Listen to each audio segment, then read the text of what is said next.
Hey everybody, this is Eric. And I'm Daryl. Welcome to episode 85 of Throwin Wrenches. Welcome to the auto podcast that is talking stainless, and we're not talking cutlery here. On this episode of Throwin Wrenches, Brockett Built is in the house.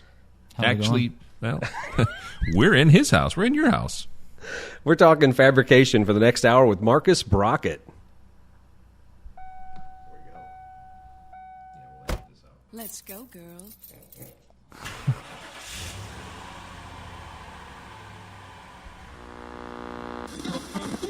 I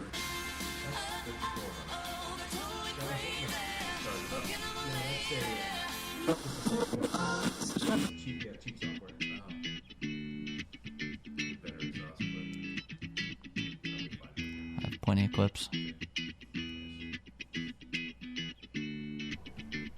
All right, if you heard that voice in the background, you'd know who it was. That was Marcus Brockett. Thanks, Marcus, for letting us come into your shop here. Yeah, I appreciate it. Thanks for having. No, actually, it's all our pleasure because, I mean, I'm possibly in the coolest garage I've ever been in. It is a really impressive shop, and we were just talking before the show how clean it is. You said you're the typical like, oh, it's kind of dirty right now. Yeah. I could actually make a sandwich and eat it off the floor in this place, and I would not feel bad. Yeah, by comparison, and I always thought your garage was kind of neat and tidy. Got you beat. Hats off to you. Thank you. I appreciate that. So you're in the beautiful, thriving metropolis of Bartonville, Illinois. Born and raised, right? Not born here, raised here. Okay. Oh. I was actually born in Olney, Illinois. Yeah, home of the white squirrels. I What? don't know that, but Oh, come on. They got white squirrels down there. I don't. I thought that was a black squirrel. Where are the black squirrels at? Bartonville. I was in Bartonville? Bartonville. Really? Since I- Seriously? All right. This is not squirrel talk with Eric and Daryl and Marcus. But anyway, thanks for listening, everybody. Thanks for tuning in. Hopefully you enjoyed the pre-show if you're one of our Patreon pre-show members or the Apple iTunes Premium people. I still haven't figured out who you people are because Apple doesn't share any of your information with us. But What? Yeah, right. And Some thanks. sort of business agreement so we protect consumer data? Is that what's going on? Right. Also, thanks to Forts Toyota for their continued sponsorship of the show. You can find Forts Toyota on the web at www.toyota-pekin.com or at Forts Toyota on almost every social channel. That's where you'll find their new and used car inventory online. You'll also find all the cool stuff we do in parts and service, and I even do a little weather report sometimes on the Instagram. I don't know if you guys watch that. I have noticed that. Very, very helpful. Everybody wants to know what the weather's like in Pekin, right? Always. I just do a quick plug here for that. It's winter in the Midwest, Yeah. and if you know what that means. It's the time where all of a sudden one big snowstorm happens, and people are like, "Oh yeah, it turns out I need tires, or it turns out I need to get a battery replaced." Go ahead and call our friends at Forts and disclosure, Eric. Oh, yeah, I do work there, just in Yeah. case you didn't know that. If you haven't figured that out by now, at this point, episode 85, yeah, still there. We go there anyways. It's fine. It's fine. Actually, yeah, the Scottmobile was in the shop here recently. It was, and yeah, I'm glad because it was time. That reminder, those service reminders, they're very helpful. Annalisa, send you text messages. She did. She's like, all right, Daryl, wake up. It's time to get your car in for service, right? schedule, use the app. It's convenient. All right, we're going to get into a lot of talk about welding and fabrication with Marcus. I did want to make just a stop and halt the show for 1 second and send our condolences to the Barris family. George Barris was on the show back in 2019. We talked a little bit on the pre-show about it. George gave us a fascinating interview about what basically the car business from the 1940s on up. Was it the 30s? Yeah, I think he got his start post-war. I think it was in the Studebaker Packard dealership. So yeah, long time in automotive sales, and what an industry insider would have told us about back in those days, where you really had so many different brands to choose from, and kind of a wealth of information about the early days of selling import vehicles here. I mean, what back then they would just call foreign cars, but import vehicles, Mercedes, Peugeots, all those things that the brands didn't really exist here. AMC, Renault. He touched all those. Yeah. Yeah, total gentleman. Let us into his house, and we sat around and we talked cars for a couple hours with him. He was 90-some years old at that time. I tell you what, man, if you get a chance and you haven't listened to it, go back and check it out. I wish we could get more shows like that. So if you know anybody in the Peoria area, it'd be an interesting talk. We're certainly open to grab more information.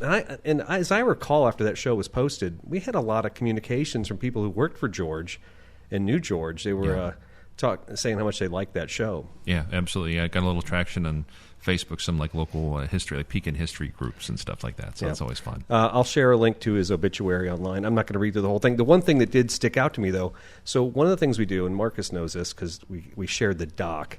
I couldn't give George Barris the doc because I don't think he had Google documents, but I gave him a list of questions. And I think the very first one was about the candy kitchen.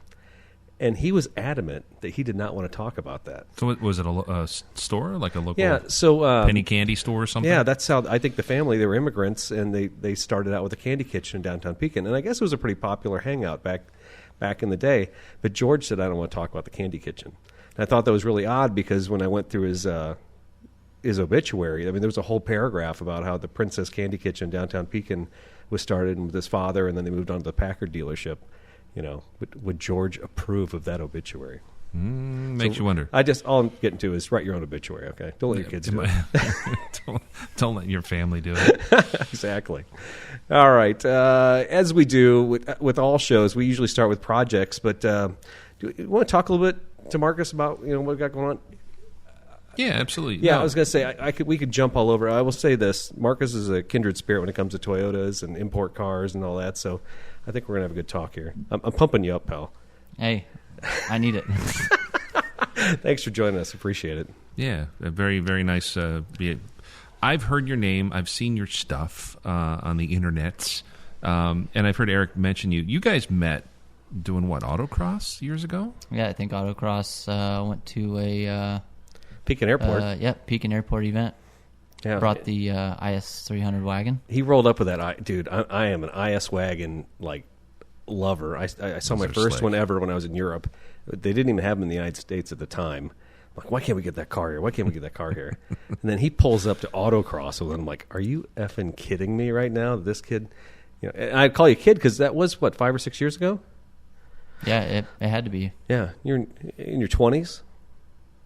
Well, no, I'm in my 30s now. Okay. But I think it was about 3 or 4 years ago.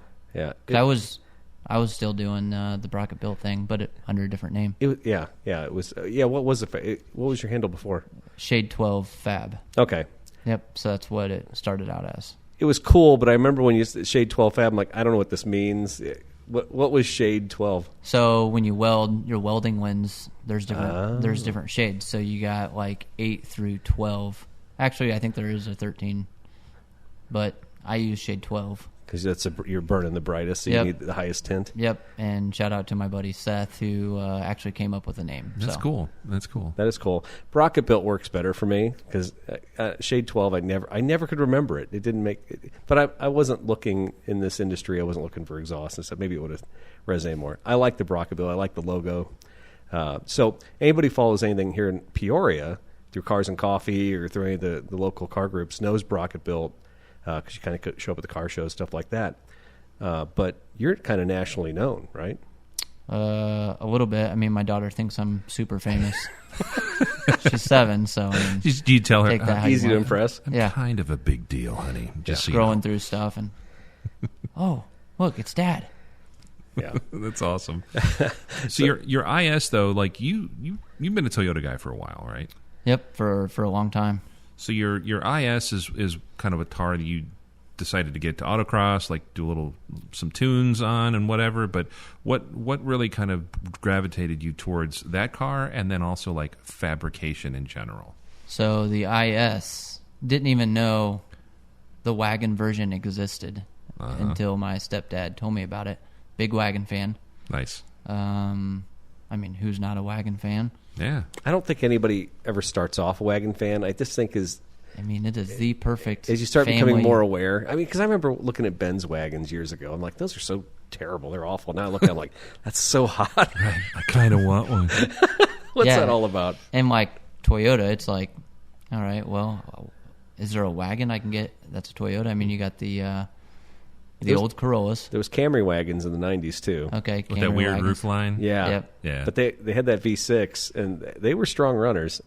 Yeah. They're cool. Yeah. You don't see them, though. No. Even those are kind of like unicorns. Good luck, yeah. Yep, and then I found out about the Sport Cross, and I just got obsessed. And I'm like, oh, this has a 2J in it. Yeah. Oh, I can do this with it. Oh, I can manual swap it. Yeah. You manual swap. within a week of having it. Just casually thinking about this stuff. So Yeah, what's involved with that? A little bit of work, but that's something you never shied away from. Yeah, well, I mean, there was only 3,000 of them made, and then the sport crosses were only automatics. So it's like, for me, I don't really want to buy an automatic as a car that I'm going to like play with, maybe possibly race. It's funny, when we sat down and we started talking, I mean, I knew you had that car in the past, and you've had a Tundra. We can talk about that a little bit later. But I didn't know you were a Toyota nerd until we had the pre-show. We started talking about Celica and stuff like that. I'm like, oh, Daryl's going to think that I just like brought this guy He's here. a plant. Yeah. He's one of his. So I apologize in advance. But no, I didn't. I had no idea that Toyota ran through your veins. I thought, for some reason, I know you have some Porsches and stuff. I just thought you guys were kind of all import all over the place. But the Toyota really is thick with you, huh? Yeah, I mean, even in my Instagram profile, I mean, it says Toyota runs in my veins. Okay. It really does. I always said if you cut me open, I bleed sombreros. You might. All the burritos. No. The Toyota sombrero is what they call it. The logo. The That's what they call it. The sombrero. Come on, if you were a Toyota guy, you would know that. I guess I'm not. I didn't even know that's what you. What is it called? Sombrero. Because I guess Like the hat? Yeah. Somehow it's some right, style. I'm killing the We'll show. pull it I up. killed the show. No, it's all right. it's the more you know, right? I didn't know that they called it sombrero until I think I met you. So I don't know. Eric's full of obscure knowledge. Right. All right. So we went through the whole thing as far as we sculpted out the document. We normally do a show with a little bit of news, a little bit of projects, and we're going to interview and talk to Marcus about how he got into the craft and some of the stuff he's working on and the future of his projects here. But, we can talk about some of the stuff we're doing in our own garage here first. We'll start the show off like we normally do, Daryl, with projects. Yeah, perfect. Right. I'll filter that later. It'll sound so much better, I swear. So I'll start. I, honest to God, had the thought, and Marcus is going to smack me. I could just feel him, his eyes just cutting through me. Toyota makes an EV car called the BZ4X, and we've had two of them now at the dealership. And there's really good rebates on these things. And there's a lot of incentives because EVs aren't selling like they were about a year ago. I think you can get one of these things for like the high 30s. And it's an SUV, 100% EV. Same as the Venza chassis? No, it's bigger. It's bigger? It's almost like a RAV4 EV. Huh. And I thought, man, for Angela, this might be the way to go. And but then I did the math. And you know what? Toyota has a lease on them. The depreciation is like...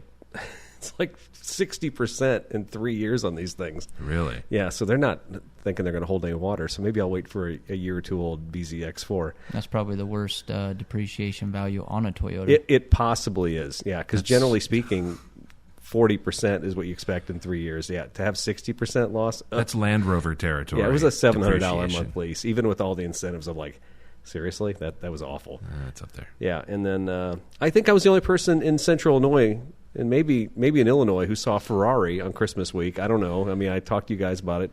Nobody saw it. I saw the movie. I thought it was really great. It was no Ford versus Ferrari, but my wife and I and my son actually liked it too. He's not even a car guy. Aiden went? Oh, good. Yeah. Nice. So it focuses on Ferrari, which they kind of touch on a Ford versus Ferrari a little bit, but he's not nearly the character. He's kind of a jerk. It may be hard to believe, huh? I don't know. I've read a misunderstood little bit. Italian. I don't know. A little bit. Maybe the whole thing focuses on his whole mistress and his child from his mistress. While his wife secret family. Not even secret because his wife knew about it. It's kind of disgusting in some ways, but again, it's European culture. Who am I to judge? That's all based on a true story, so you can't, Yeah. You can't say it's Hollywood. Yeah. I mean, Adam Driver was really good. There were a couple times he said something. I'm like, that wasn't an Italian accent, but it wasn't like Kevin Costner and Robin Hood. I mean, it was still better than that. But it was like British most of the time. Yeah. Or what's the Keanu Reeves one where he's a lawyer and he's from like Georgia and it's like, my client is innocent, bro. Or it's the worst Southern accent, which just comes and goes. Yeah, I don't know. It was Bill and Ted type thing. Yeah. No, so I enjoyed that. And having just been in Italy, it was kind of fun. My son, when they're racing through Rome, he goes, that looks really familiar. He's like, that was actually kind of cool. I'm like, it was kind of cool since we'd just been there. So still fresh. You can a little bit. The cobblestones, the tight buildings. And then really, when we think about having been there, and think of how fast these cars are going through these roadways. I mean, when you think about the Miami Grand Prix or the Las Vegas Grand Prix, those cars are going fast, but they got concrete barriers up everywhere. So how out of control can you get, right? Back then, driving through an ancient town like that, cobblestones, tight streets, oh my God, how millions of people didn't die during auto racing, before tracks is beyond me. What always amazes me too is how good everybody looks. Even the drivers are wearing like these stylish leather gloves and like the cool scarf. Yeah, I mean, and really cool Ray-Ban shades. I'm like, man, nowadays you look at. Everybody's just got the giant helmet. I mean, it's for safety, right? Yeah. Helmets, and Hans they devices. pee in their suit. That's the less glamorous part. Yeah. For some reason in my mind, too, like being back in the day, everybody's smoking at the same time as well. There's a lot of cigarette smoke, yeah. Guys in the pit crew just like smoking a stogie while fueling. Yeah.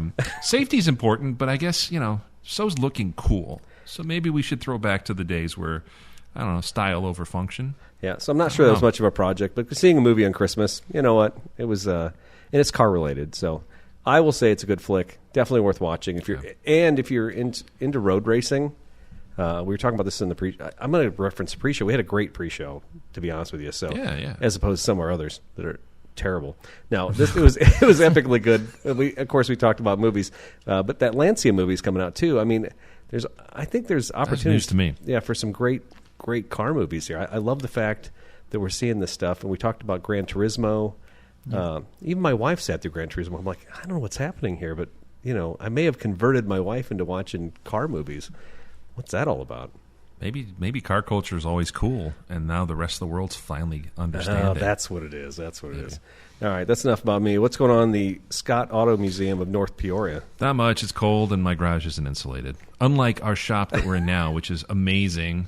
Absolutely amazing. Did you turn up the heat for us? Is this how it always is? This is how it always is. Wow. See? Usually 70 year-round. Insulated garage doors. That's where it's at. Roll-up garage doors. Yeah, even That, better. yeah. I haven't put the motors on yet, but they're super light. They can so you open. hand crank them or what? I just... He didn't spring for the power door option. Yeah. It's the manual. It's the crank up one.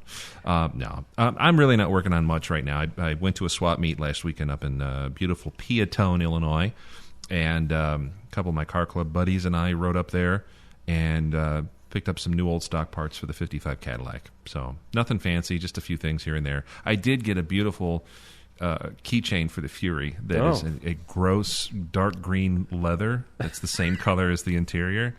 It's got the Fury logo on it. I thought that was cool.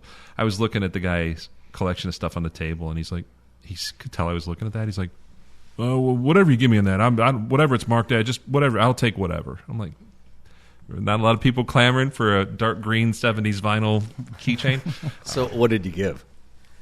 I bundled it like American Picker style. I bundled it with like a set of spark plugs and I think a magnet for like $12. So, real good bargains there. Anyways, that was fun, and I need to actually do some modification to the brake lights on the switch on the 55 Plymouth, because that car came with it's a hydraulic brake light switch. Mm-hmm. So the more pedal pressure, that's what trips the light, and I'm just not happy with it because you really have to get on the brakes before the lights trip.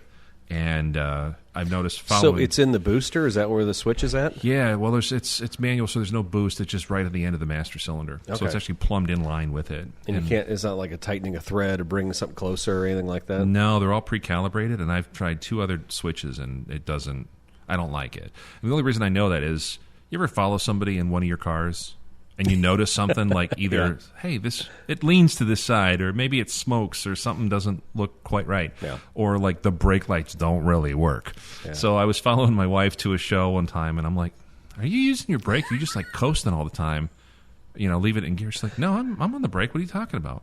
And we get home, you push on the brake pedal, and you really have to stand on it for those lights to turn on. I'm like, that's no good, especially in a city where you stop and go. Yeah. So we're going to do a little mechanical brake light switcheroo, but I have to fabricate some sort of bracket underneath the dash and pedal because it's just not set up for that at all. Did you say fabricate? I did say fabricate.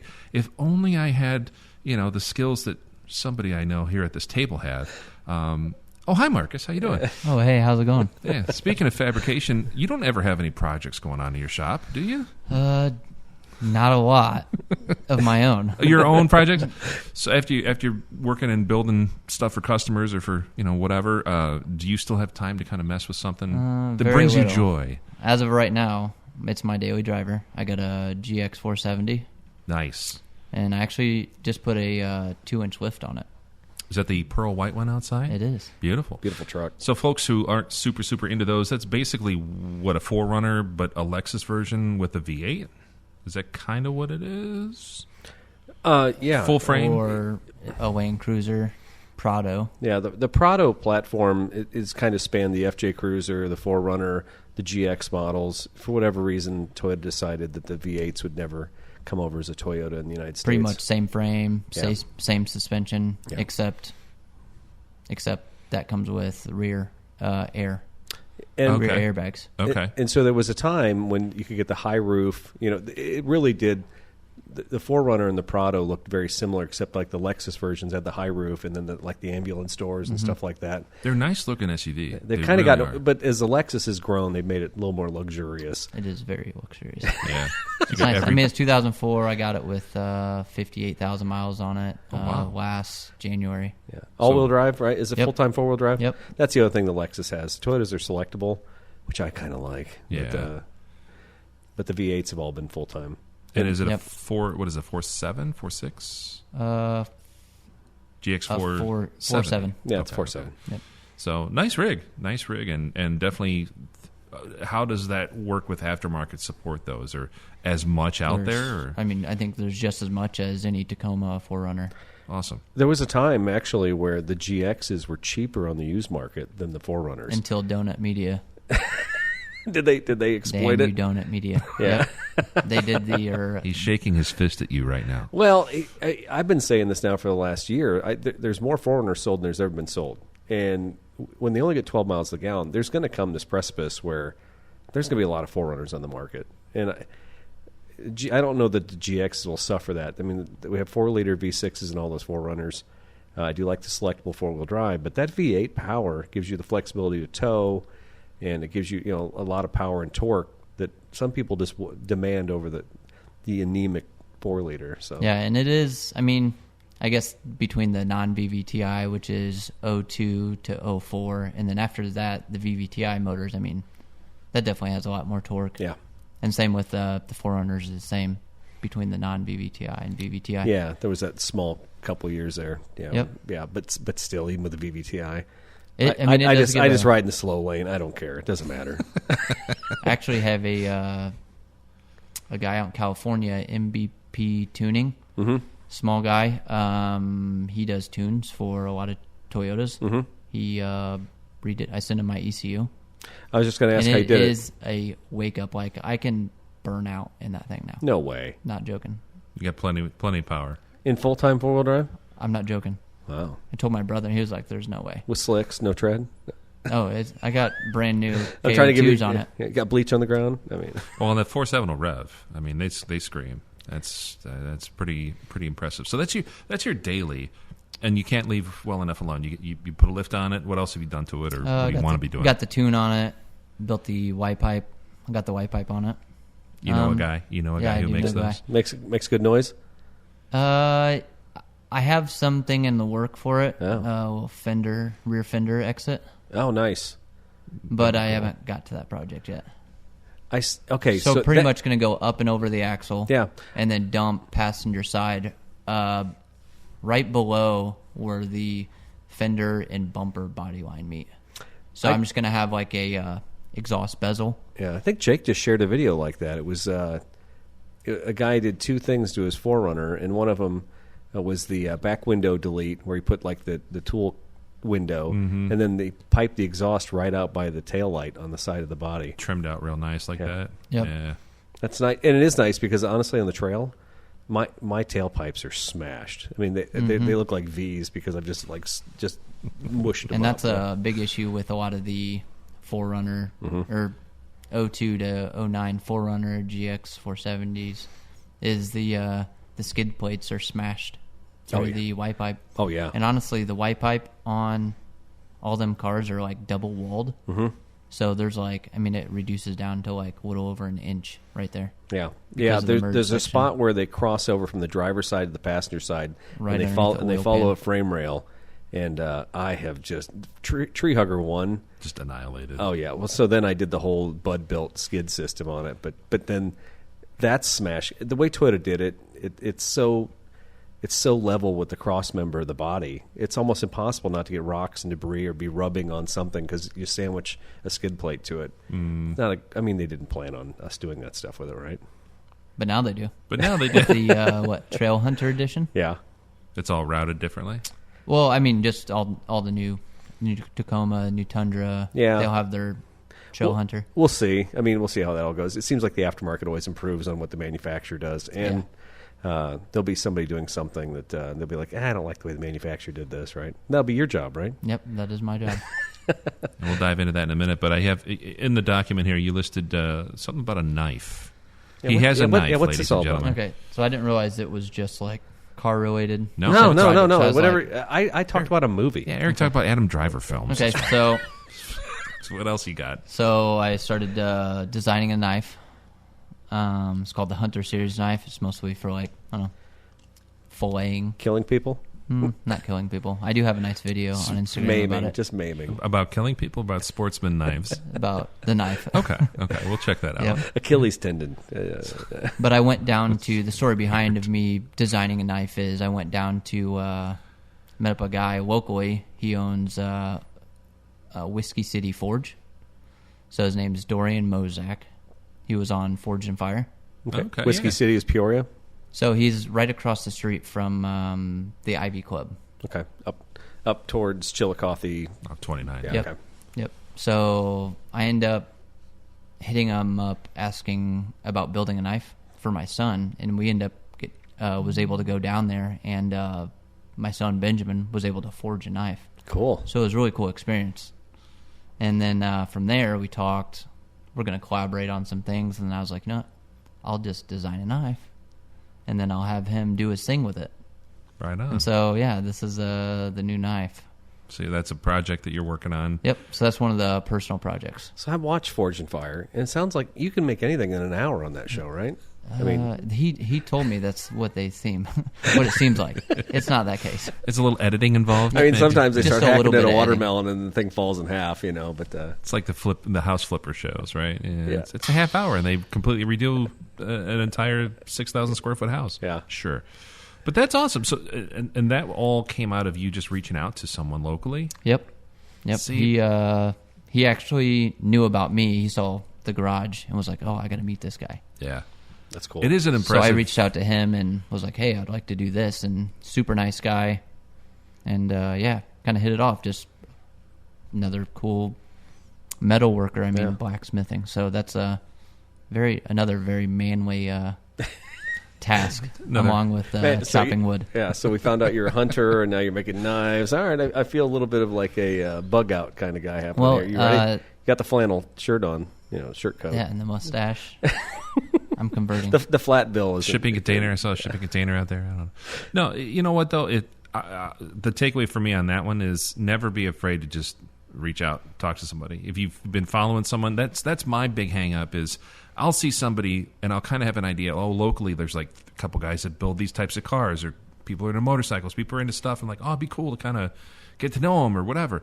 And I'm the guy who will just sit and lurk and watch you on social media without actually like going and saying, hey man, I want to see your shop. This is cool, So it does pay to reach out and just kind of take that leap, because we do have, and I know like the Peoria area, this Central Illinois is we've got a lot of really talented machinists, fabricators, welders. I mean, car builders, bike builders, whatever. But everywhere in this country is like that. If you have people that are doing something and they've kind of found their niche, it's not something that everybody's going to know about. It's like a small group. It's like, hey, you need this, talk to this person. Or, this woman does vehicle wraps and tints and stuff. Like, go talk to her. Like, it seems like such a small insular community, but you really shouldn't be afraid to reach out and, No, and really, the worst thing that they're going to say is, hey, man, I'm a little busy. I don't really got time for that. Exactly. But, like, most people are really cool. Like, everybody I've reached out to is, like, he was super excited, which, like, I was like, this guy's on like Forge and Fire, and like That's what I was just thinking to myself. and I was like, this guy must be like, he doesn't got time for me.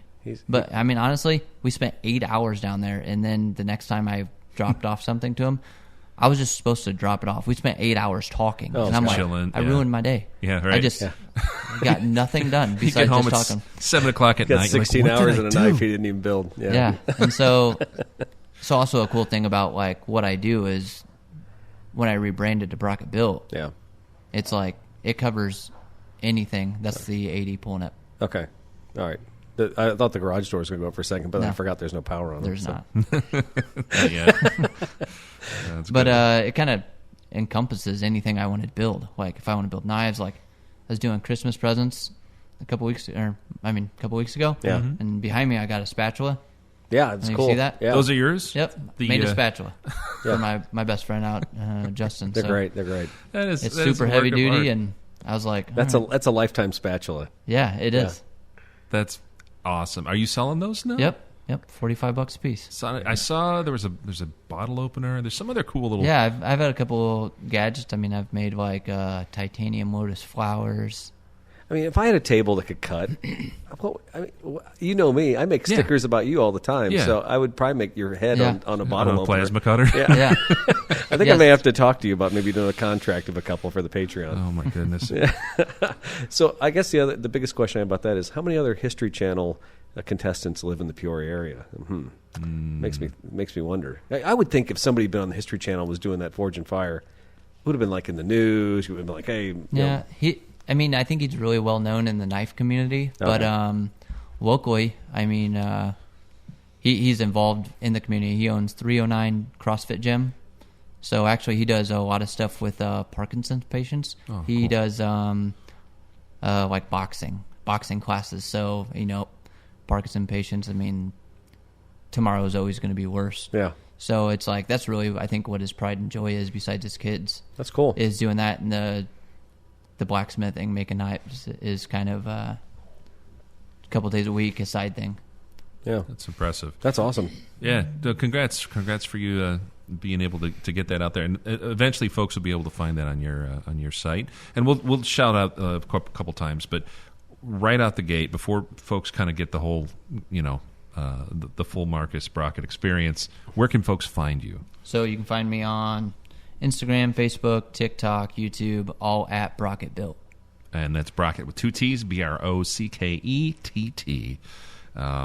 Right on. So yeah, you'll see the B logo. It's once you see it once on Instagram and you'll know. Yeah. Just subscribe to everything. I mean, you do a really good job with that stuff.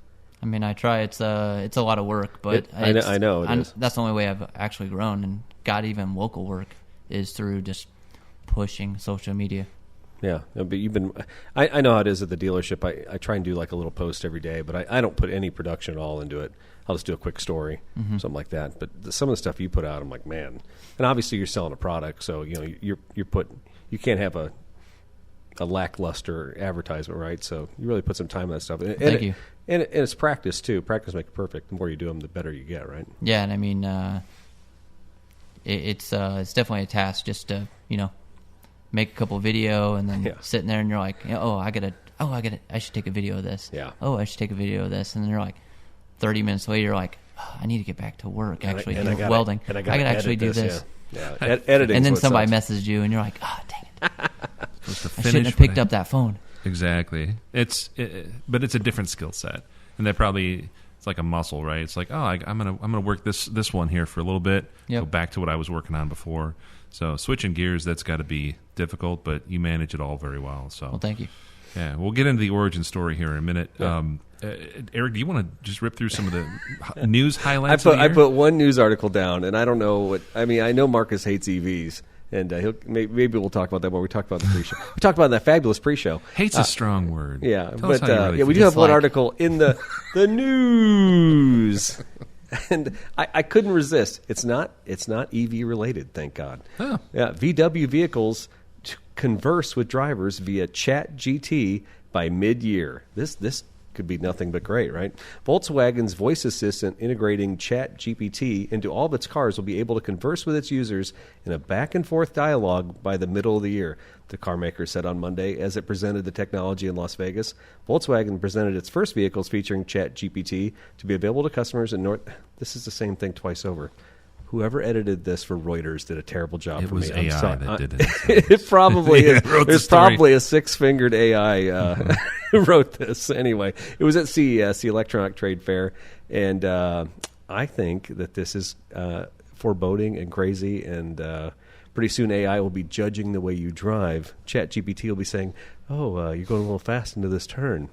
Oh, you're getting too close to the edge of the road. It's going to be like a backseat driver. Probably. Yeah. It'll just adjust things and be like your radar cruise, reducing power. That takeoff was a little too fast. Yeah. Honestly, for instruction, would not be bad. I mean, have you ever sat with somebody that like, okay, keep going, don't lift, don't lift, don't lift, don't lift. Okay, brake. That's okay. I could see that. Where I could see it because. That's you don't have to risk your life by instructing somebody too. You can let a computer die. Exactly. Or driver's ed. You can have a driver's ed teacher. Look left, look right, look left again. Oh, T-boned, without having the collateral damage. That was a red light. Game over. Wah, wah, wah. No, I could see some instances of that. That actually on an autocross course, yeah, that would be. Oh, that would. I mean, any instruction. I mean, at that point with the auto steering, I could just take my hands off the wheel, right, and let it go, let it rip. Recalculating. Now, CES, I forgot that's going on right now. So that's the big whiz-bang thing. Yeah. And anything chat, GPT, or AI, I mean, I'm sure if at CES, there's probably a Vitamix blender that has chat GPT enabled in it. You know what I'm saying? Like, it's goofy now. It's such a buzzword. Yeah. The fact that automakers are going to try to shoehorn that in there. For a while, wasn't Toyota using Alexa on their... but that's just Amazon integration is all it is. I know, but it's just like flavor du jour, flavor of the month. What is that? Hyundai announced that you can order through Amazon. Is that I don't know. There might be an app on the radio. Great. I think you can order... A lot of cornflakes. Yeah. Send me a box of cornflakes. Yeah. Hey, Alexa, I need a new Hyundai Kona. That's so bizarre. Hey, Hyundai. Hey, Alexa, my Hyundai's on fire. Order me a new one. Call the fire department. You remember, what was it? That was 4 or 5 years ago. There was the woman whose son, it was like an infant son, he was like 2 or something, toddler, went in and like... backed the car up or something, right? Or no, I was going with the Amazon. Like, he went in and ordered like... I think I remember that one too. A pallet of like candy or something, or applesauce or something. Like, I want a snack, reordering. And it's just like a goldfish truck shows up out front. That'll happen with something car-related, probably. Are you a tech nerd? I used to be when I was younger. Now I kind of despise it. I'd rather work with my hands. But social media. I'm looking at your MacBook attached to your cutting table, so you got to. You probably AutoCAD and all that stuff. A little bit. I use Fusion 360. I'm terrible at it. Really? But I get the job done, and if I don't, I know people. Yeah, it's got a community of support out there. Right? Yeah, I got a lot of buddies that were Bradley engineers, including my brother. So. Sandy. Yeah. That's still, but I respect that though. You're kind of a Renaissance man. Like, been there, done that. You get more joy and more satisfaction out of building something with your hands and tools. Yeah, I really do. But unfortunately, some of that stuff requires a little bit of tech, right? Honestly, now it is. All my new stuff is getting 3D scanned. Yeah. After I build it, and then from there it's getting reverse engineered, modeled, then 3D printed for jigs. So it's like, that's nothing I do. That's all outsourced. All right. So as we said before, I met Marcus first at a SCCA event. He pulled up in that cool Lexus, and I had no idea what was going on with this guy other than he was driving a cool wagon. That's all you need. But since then, we met up and we met each other at the dealership because you owned a Tundra, which at that time I started seeing the exhaust work and stuff like that. I started following you on social media. I'm like, oh man, this guy's got it going on. And it's continued, and I've watched on all the social media. I've watched it kind of grow in to a full blown business to the point now where this is your full time job. It is. So we talked a little bit earlier about like vocational and coming up, and I thought, man, this guy probably's been a car nerd since he was a little kid, but that wasn't even the case. When you were little, you didn't dream of doing this stuff, right? I really didn't. So it's like first thought of like cars, it was Need for Speed, Most Wanted. So PlayStation 2. Nice. Mom got it for me for Christmas, and fell in love with that. I mean, I think I had a RX-7 on that was black with a big old purple rose decal, and that's what I did on every car. That was your theme? That was my theme. It was like, you got to bring that back. Come on. Yeah, I know. And that was it. So from there, it grew more and more in cars, and then the Toyota Celica popped up. So, do you have like friends? Do you network and play that, or was this just something you just kind of insular at home playing by yourself? Yeah, that was just me and my brother playing. Okay. And then the Celica, the GT4 type Celica. Yep. So, I think I was just walking around. I used to skateboard all the time, so walking around and saw a Celica, and I'm like, oh man, that's the car I want when I start to drive. And from there, it kind of just grew and learned more about cars. And then actually, when I was 15, I got my permit license, just like everybody else. But Sure. But it wasn't my stepdad at the time. But he had a 2007 C6 Corvette. I think it's 2007, 2009, somewhere around there. I can't argue. I can't talk about He it. had a If Dean Plymouth he- over here, he could. He had a correct it. C6 Corvette that's manual, and like just kind of meeting this guy, he was like, "Hey, why don't you hop in and drive?" And I was like, "What? You want me to drive your Corvette?" It's like, I just got my permit, so we went for a drive, and from then on, it was just kind of like, "Holy cow! Like this thing is mean. This is Yeah. amazing. This feeling." Totally Jittery. different from... Jittery, just couldn't believe it. I was like, wow, this is an amazing feeling. And from then, it was really like, okay, I like cars. This is where I want But to I be. don't like American cars. Yeah. I Yeah. like the imports, Yeah. all the JDM stuff. So, and you went to Limestone High School? I did. Okay. And Limestone is a catch-all for everything, like in the southwest of Peoria County. It's, outside of Peoria, right? Yep, so like Bartonville, I guess majority Bartonville, It's good. Norwood. Glassford? Nope, I think that's, what is that? I don't know what that one is out there. That's yeah, okay. something else. No, so coming up though, I mean, did you come from a family that did things with their hands mechanically, kind of into cars or mechanical stuff at all, or Nope, not really? not at all. My parents were divorced, and at a young age, so it's like it was just me, my mom, and my brother, and so pretty much I was the hands-on that had to fix things, figure stuff out. So I think that's what I learned. I had to do everything. Mm-hmm. I had to mow. I had to take care of my brother, like while mom worked. Mm-hmm. So it was like all that. Just I think I already had to know how to do everything, so it was easy to just be able to just do things when I wanted to. Sure. Kind of push through, just like, oh yeah, this has to get done. Were you into bikes at all? I did have a CBR 600 Yeah. when I was 18. Yeah, younger stuff. Yeah. That sounds fun. 600's the bigger bike, isn't it? I mean, that's plenty of power, isn't it? It is. I mean, for me, it was. Yeah. It was my first like crotch rocket. For an 18-year-old, yeah, that's pretty.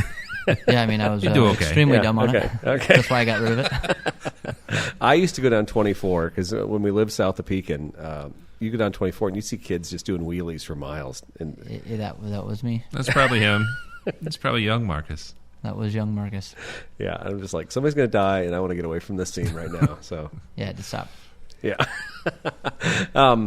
So vocational. Actually, we talked about this. I got to stop. It's a bad habit. It's all right. But off air, actually, outside the pre-show, we deal a lot with vocational school at my dealership. I deal with Pekin High School, but also Metamora has a great program. But I have gotten kids from Limestone as well. I mean, the vocational program is very strong over here.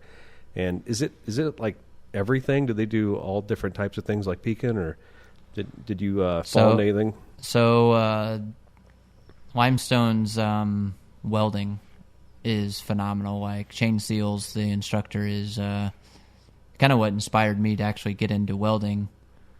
Well, not get into it, but continue it. Like phenomenal teacher. Was he? Did he only work in vocational, or did he do other stuff too? So he I think it's mostly vocational. Okay. So he's an instructor. He used to be an instructor out at ICC as well. Okay. but I think he's strictly just. I know at my Limestone vocational now. teachers, when I was in high school, they would do like other things, and then they'd come out to the shop and do like small engines with us and stuff like that. So we all had at Limestone. We had separate teachers for Did you? like the automotive side of things or Okay. woodworking. Woodwork, metal. Did you take metal fabrication? Yep. Metal So shop? like the first as a freshman, you can only take like it's a welding and like wood shop half and half. A freshman, they would let you do that? I mean, Yep. we got drafting and maybe like sanding wood. I mean, you weren't allowed to touch anything with power tools or lathes or anything like that. Yep. So that's actually that's what inspired me to keep on going. It's actually where I started. So that hook, you got hooked early on with yep, that. I got hooked. They have a lot of programs on like all the different types of welding. Then you have like welding contests. So there's huge contests that like all the kids look forward to. So as a student, you're like, oh, we have AWS, which is nationwide, and AWS is a welding standard. So they have their own like system. So the workforce, it's their standard for So that. could you do 4 years of welding? So yeah, I mean, technically, I mean, half of the year was wood shop. Okay. Then the other half was welding. But I guess like 3.5 years. And for me, my senior year was like welding, English study hall, welding. But it pays off because by the time you're out of school, you graduate, you've got enough experience to be able to kind of be dangerous. Yeah, I mean, I would assume. in high school, it's like my senior year, I did, we take half the day off, or like you go work. I forgot what that's called. Well, I do it at the dealership. I should know what it's called, but it'll come to me in the middle of the show. But I know either what way, you're talking I end up working for Peoria Custom Cookers over in Pekin. It's right behind that Casey's, right in the corner, going towards like where Planet X was. Yeah, I know. Oh, so back there in those Morton buildings. Yep. So yeah, okay. he built custom smokers. Okay. And so for there, Seriously? I worked. Yep. Right there in Pekin? Yep. I think they did the ones for Port Brothers, or not Port Brothers, Slow Hand. So big ones. Yep. Big, Yeah, they're big- huge. Okay, Yep, okay, they're okay. huge. So All right. actually, you have to like your welds have to look nice. That's the only way you get on there. So I went and worked there for $9 an hour.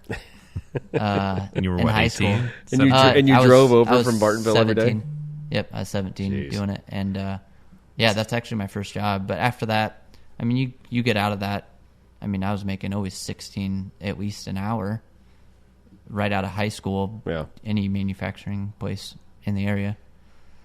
So like Morton Industries. I mean, there's all the Caterpillar runoffs. So obviously, you're taught everything in the vocational school that sets you up with that, but do they bring in people to do like job fair type stuff, or do you have to go out and train?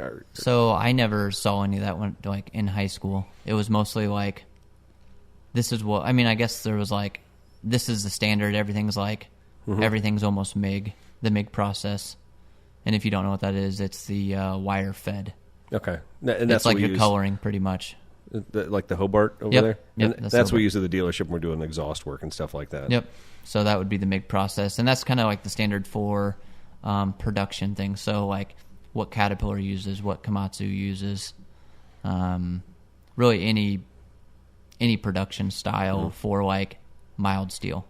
I guess with the more advances, I mean, we do stainless, aluminum, but around in the Peoria area, it's mostly mild steel stuff. So, and you probably can't specifically speak to this, but like, would they bring in like, would they just grab all the welders they can get at Caterpillar and just like weed out the good ones and like just cut people off? Or, I mean, do they actively train them and make them better if you take a job like that at Caterpillar? So most of the time, I mean, initially, I mean, you have a weld test. So you go in, they would have like either blueprint set up or something already tacked together. And really, this skill level for most entry level welders is pretty low. So as long as you can like somewhat read a blueprint and then somewhat weld, they'll hire you. Mm-hmm.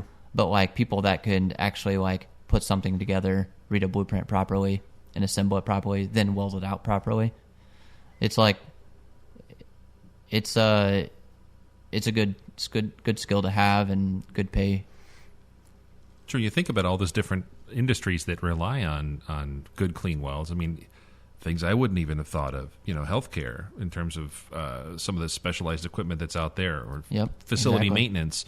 The beverage industry, huge. If you can do stainless welding, things I didn't even realize that till my brother. My youngest brother's a brewer, and he's like, that stainless welders are always in demand. And Yep, I've done a couple jobs for the Black Band Distillery downtown. Yeah. Mm-hmm. So because he didn't buy the all the equipment, he kind of like pieced it together. There was a couple pieces that he didn't have. Me and my buddy Seth went down there and fit everything up. That's like a different type too, a different cert. Is it like food grade or something? Yeah, so it's a different type of stainless. So it's 3/16 stainless. Okay. It just considered food grade, Yeah. and then you would have to back purge, which would be you're filling the inside with argon as well as the outside, so you're not getting like sugar, which is like corrosive. Okay. So it's not going to rust from day one. Yep, as you're putting it together. And also, it's like a different process. So like usually on that type of weld, it's called a autogentageous. It's very hard to say. Science words. It's a type of welding where you don't. There's really no gap, and so you can fuse it instead of adding filler to it. You can just fuse it. Interesting. So you got this background. Obviously, come out of high school. You're good at what you're doing. You obviously understand the ins and outs of it. You got a job right out of school or during school. Is it something that you thought when you were 18, 19, like, hey, I'm going to do this the rest of my life. I'm just going to be a professional welder. I'm going to get certified and just kind of work in manufacturing or something like that? Or did you have other aspirations?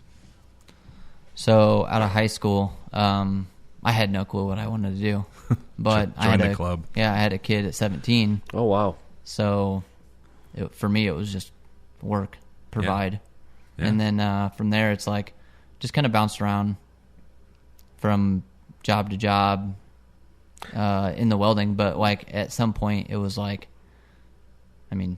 long down the road, 7-8 years, there's always the strive for greatness, to do more. Was there any back flack from the like vocational people or the counselors that like, oh, you're not on college prep, you're really putting yourself in one direction here. What if you don't like this? What if this doesn't succeed?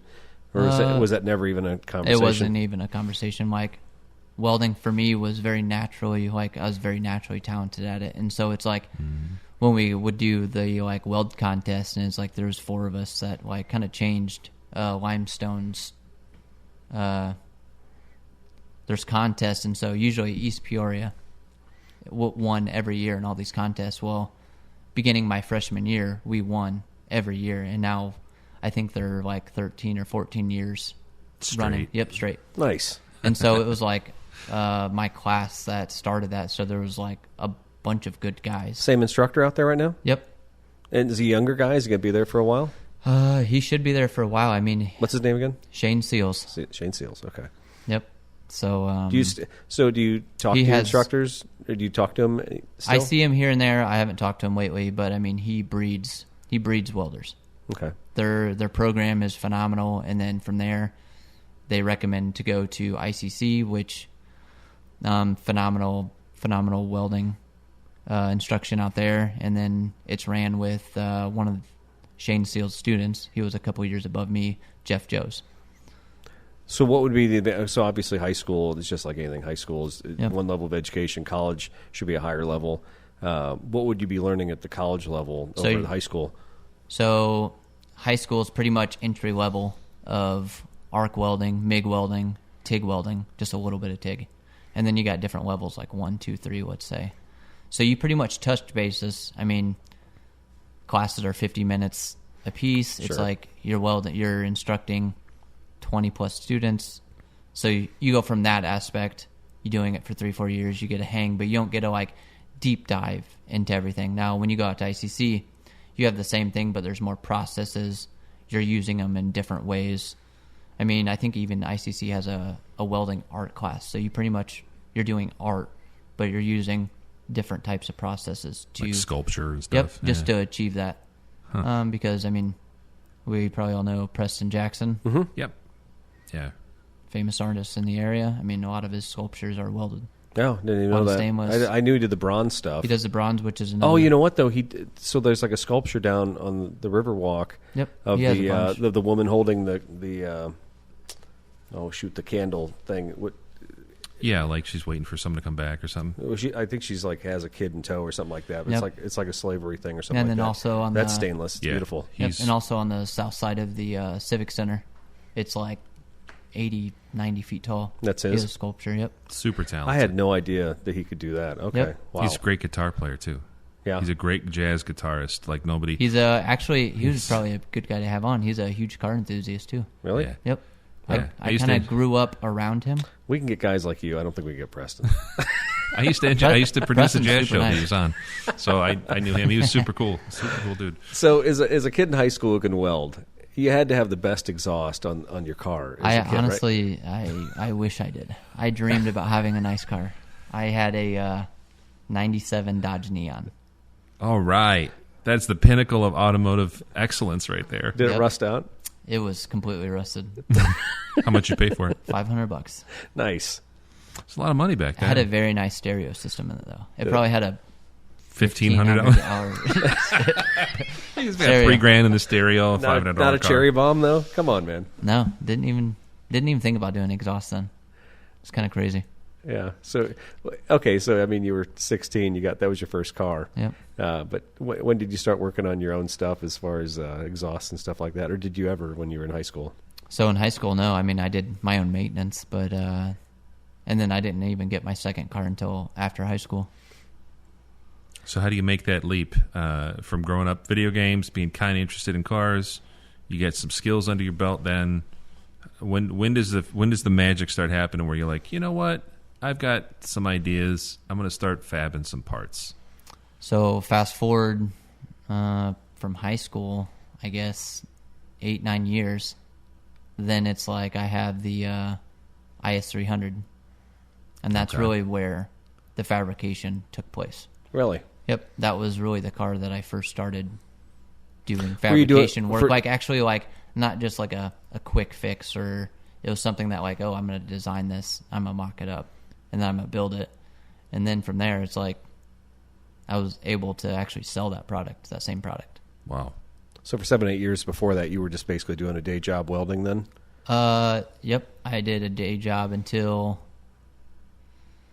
I got tired of bouncing around from. It's kind of sad in the area as a welder.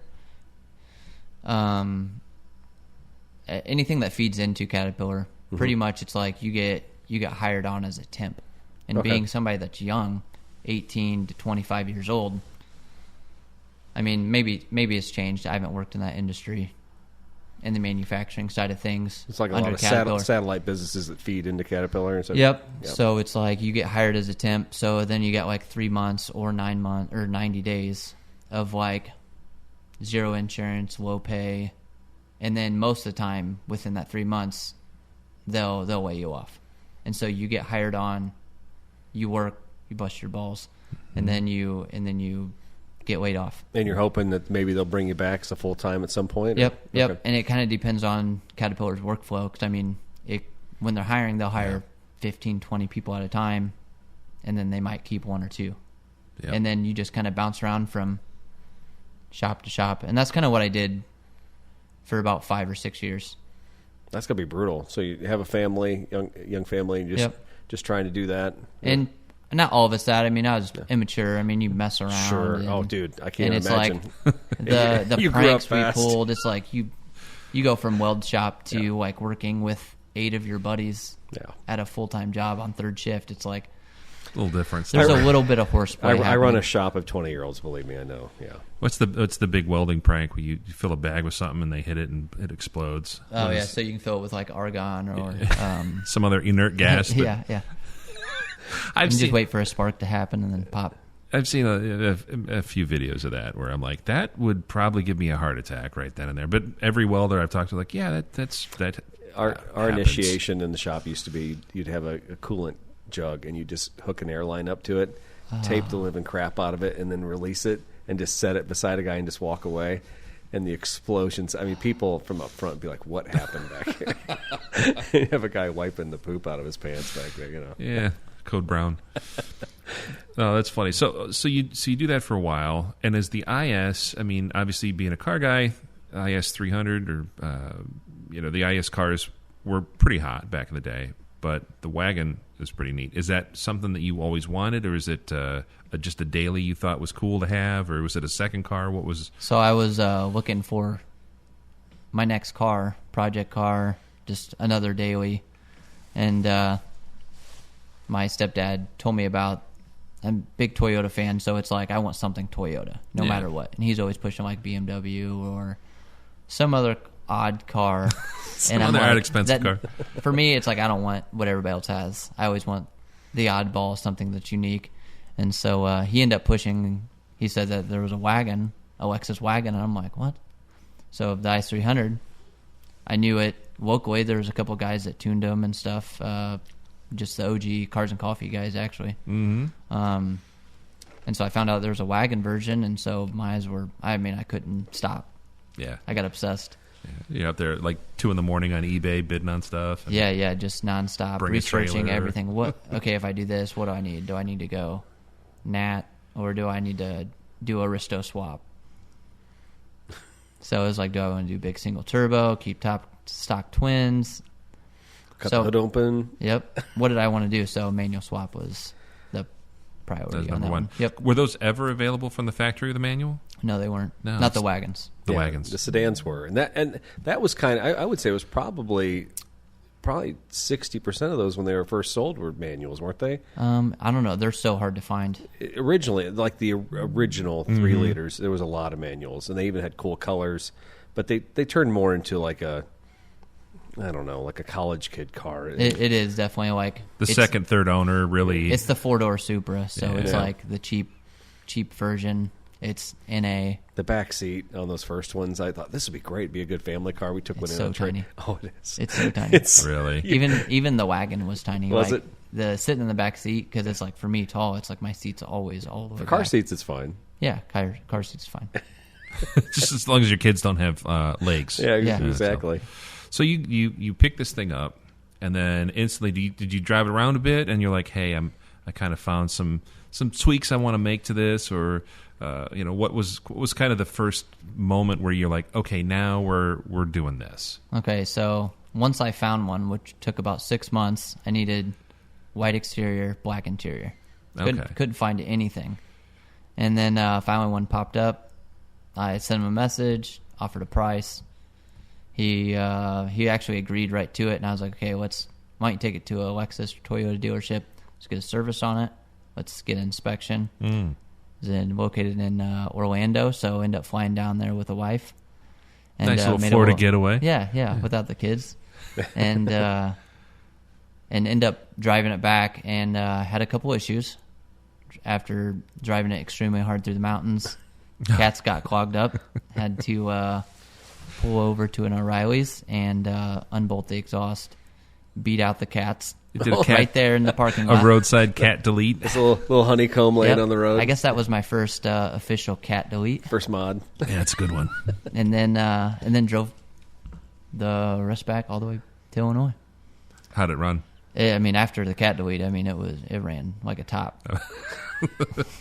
So there's some opportunities. And it sounded a whole lot better. I'm sure it did. Yeah, I bet it did. Yeah. So opportunities to improve right then and there. Was your wife on the side of the road with you? Like, this is never going to work. We need to call a service center or something like that. Or does she trust you? No, she trusts me, especially with automotive stuff. That would not. Somewhat. I think in the back of her head, she's like, "This guy just has no clue what he's doing. Why is he jacking up the car and unbolting an exhaust? I'm going to Something's need a wrong with 2-foot the pry engine." bar. I actually use the jack handle to beat out the exhaust. There's something to that, though, isn't it? So it wasn't the primary cats; it was the third cat. So in the Y pipe, there's a third cat. Yeah. So that's what I actually end up beating out, not because the primary cats are in the headers. It's like your Tundra. You have 2 on the manifold, and then there's usually a third one. Yeah, the maniverter. Yeah, or whatever they call it. It was a third cat, is what you were lucky clogged. then. Yeah. Yep. And actually, my top 2 were fine. The chances of one of those being bad, versus the other, they would be evenly worn. Yep. Yeah. So who knows what that guy did? He might have burned something through there. Yep. run some high octane fuel or something to melt it. Who knows? So, but the IS300 was the pinnacle of Brockett Built. So it was the first product actually. So I built the Y pipe off that, and a bigger Y pipe to handle more horsepower or something. Or okay. It was more of I bought a catback and decided that I needed a Y pipe as well. There was nothing on the market that was decent, so there was not hundreds, probably 20 or 30 catbacks that were very reputable, and the Y pipes were lacking. So I ended up building my own, and then posted up on the IS300 Facebook pages, and then from there it like, hey, could you build me one? And I'm like, well, I guess I could build another one, and then from there I just kept building them, and then like, yeah, that became that first your thing. year. I mean, I probably built 50. It's a good amount. Yeah. Just for something that, On the by side. the way, yeah. Yeah. What were you building them out of? Just regular mandrel bent steel, or? Yeah, so I mean, in the beginning, I think I just bought like stuff off Amazon, some elbows off Amazon, some stainless Seriously? off. Wow. Yep. I think that's kind of. I still have the original one in the. The prototype? Yep, The pilot? I have the prototype actually in the shipping container. Really? Really? I'll have to show it to Do you you. bring it out every once in a while and just like, remember me? I need to hang it on the wall, so. Yeah, you should. It's like your origin story. It's like It is. it's like the dollar bill in a business, right? Yep. Yeah. You just, I don't have one of them. I spent that. It was probably a PayPal It's maybe transaction. virtual currency. It was actually everything through PayPal the first year. And then I was like, well, maybe I should get a LLC. And I was like, I don't want to do all that. Yeah. But that's actually really easy to do. You just So anybody knock it that's out. thinking about We've been talking about starting doing it for the something show, up, believe it or not. So yeah, an LLC is definitely the way to go. So I don't want to pay taxes. Yeah, there's the whole thing. So yeah, that's what I was going to ask. The first year you knock 50 of these and you're shipping them left and right. I'm assuming all over the country. Yep. Any international customers? I get a lot from Australia, actually. I mean, I probably sold 30, 40 to Australia. Yeah. Not that first year, but now I'm going to say we're probably 300-400 Awesome. Y pipes out. Is there any favorable currency transactions where like some people like, oh yeah, I'm going to buy from you in the States because it's a better deal because the dollar's weaker than my currency or anything like that? Honestly, it's like I've had a couple in Canada, a couple in the UK, and then a bunch in Australia. Car But- culture's huge down there, I believe. Yeah, I mean Probably Toyotas. with, and probably with Japanese cars too. but yeah. but also over in like the UK Europe area, it's like it's the Toyota Altezza. So it's got a different motor. It's actually got the 3GST. You The probably beam- know more it's about, got the I beams. need Jake Irish here too. It has Brad the Woodall. Yeah, it has the exactly. beams motor in it, Okay. and so actually that one's actually all-wheel drive, Ooh. and so We didn't get that here. we did not. No. Cool. We got We always got get screwed stiffed with on that all-wheel one. drive. Toyota's not like bringing the all-wheel drive vehicles to the But States now, for I whatever mean, reason. now we can import them. Yeah, Actually- but they're all 25 years old, and then Next year, I think we can do the Altezzas. and all of them have timing belts, and they all leak, and there's going to be you have rear main seals. If you don't have the stomach to start replacing every seal in these things and every rubber bushing, you probably should just stay away from all that 25-year-old stuff. Yeah, you got to kind of know what you're doing. But Yeah. at the same time, that platform is very unique. It's very special. And I'd imagine the folks who maintain stuff like that or make parts for those are also very special because you can't just go on Amazon and be like, yeah, I'm going to order something, catback system for this. Although the aftermarket support for things, it seems like 10 years. Anything older than 10 years, you start getting to that Honestly, cusp. that's where I've kind of thrived is the older vehicles. So I went from the IS300 to the GX platform, and it's like really, really well. So, getting back to Black Band, though, I mean, because this really interests me.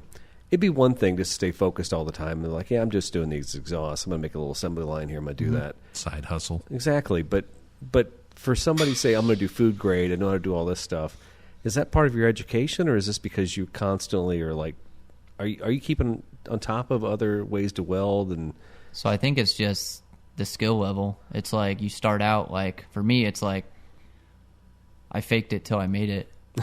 And like if somebody off, like when I was working full time and then working 20 hours a week on the side doing like my exhaust or like muffler deletes, it's like somebody had hit me up or find out like word of mouth that like I'm a welder in the area. So it's like Black Band hit us up, and but there's lots of welders in the area, right?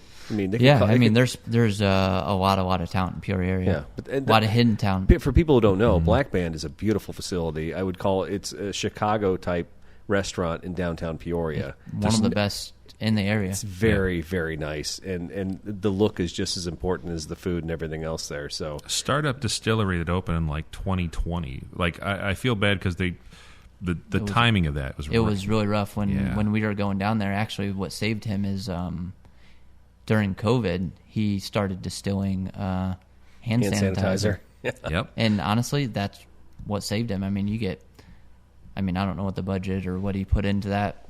Actually, he owns all the Jimmy Johns in the area too. Okay. Yeah. I don't know if all of them, but Bradley downtown. I was going to say there's a bunch of them. A guy who owns a couple Toyotas, he owns a couple Jimmy Johns because they all started in Champaign, Illinois. That's where the start of it is. So anyway, but just getting back to just that skill, like he was like, "Can you do it?" And I'm like, "Well, I can weld stainless. I'll just watch a couple videos and see what's like standard." Yeah. And so from there, it's like watching videos, practicing. Like I didn't start out just doing distillery style welds. Sure. It was like you work up to it. I mean, from at that point, I mean, I was welding 7-8 years already, but already in this industry and also welding every day as my day, like my day job. Yeah, you're 9 to 5. And it's like I know what I'm doing, so it's like I just kind of transfer that knowledge into like a different style. But you actually, and speaking of style, I mean, everything you do has actually an artistic look to it, too. I mean, is that, to me, that seems to be part of your trademark. Everything you do has a look. Is that? Yeah, so aesthetics are pretty big to me. I mean, you see the shop, so. Yeah. And that was also like the fake it to make it like mentality is like, I am kind of a creative person here and there. Not always. Sometimes it's just like head down, grind. Sure. But when I get a chance, it's like I get to build knives or spatulas or, I mean, I have a couple art pieces inside that I've built, metal and like driftwood. I mean, just kind of whatever I think of. Mm-hmm. Yeah. So you dabble in it. It's just it's a different medium, but it's still expressing, some sort of creativity and also making something functional. That's what I always respect is whenever somebody who fabricates for a living or for a hobby, they're taking pieces, raw materials, and at the end of it, here's something you can actually use, whether it's to look at, whether it's to make something run, sound better, faster, gain more horsepower, or just fix some engineering problems. Yeah, I find that fascinating. That's when I walked in here too. Besides the honeycomb lights in the ceiling and the wonderful shop that you've got laid out here, is the stuff that you're working on. You're using stainless, you're using titanium. You're using, some specialized equipment it's not just like a couple of blobs on some, Harbor Freight equipment. I mean, you're the real deal. How did you get involved with different types of materials like the stainless and titanium? Because not everybody has that in their arsenal. Yeah, so, basic welding is mostly mild steel. So from there, the way that you can step it up is do exotic metals and stainless, titanium, Inconel. I mean, there's so many. You cast repair. It's like you kind of just jump into it and you get to play with it, and you're like, well, that didn't work. Oh, well, that didn't work. I'll adjust these settings, and you're tinkering. Like you're playing with the machine. You're trying to figure it out, the best way to do it. And it's like, for me, I want to be the best at it. So it's like I'm going to tinker a lot. I'm going to dial in the settings. I'm going to listen for that noise that the welder makes. And it's like when you do production style stuff, it's like you got to do fast and quality. And it's like to do that efficiently, it's like you got to dial in that welder. So it's like you got to be able to weld and then have little cleanup. So that, so you can keep welding. So all the bearings, you got to be able to scrape it off faster. Just steps. Just like, okay, well, that step didn't work. Maybe I should have welded the vertical down first and then weld over here. Just constant second. learn, So adapt. I'm not throwing all these berries on this hot piece. Yeah. So, I mean, if something's hot, then berries are going to stick versus kind of deflect off. Trial It's and just error. kind of, you just figure out over the years just working it and figuring out how to play with metal. Yeah. Yeah. That's awesome. Practice makes perfect. I mean, it's anything, any craft, any skill. It's awesome you get paid to do it. I mean, a lot of guys, it actually it's really hard to actually like every once in a while step back and like look down the mountain and be like, wow, look how far I came. Like 3 years ago I was working for somebody else. Yeah. Really, it's nuts. And now I'm working for myself. And so this has led to, like, you went to SEMA as a guest. You helped a SEMA build, right? Yep. So got an opportunity with Max Fighter Broncos. They're out of Bloomington. They build custom classic Broncos, but when the new Broncos started popping up, they started to upfit. That was the big Bronco. SEMA theme there for the 2 years when the Bronco was rolling So, out. Yeah, they're hot. Actually, that story is 2.5 weeks before SEMA. I saw them post about their SEMA build, and I was like, I'm just gonna reach out. It was like 10:30 at night. I'm like, hey, do you guys got an exhaust for your SEMA build?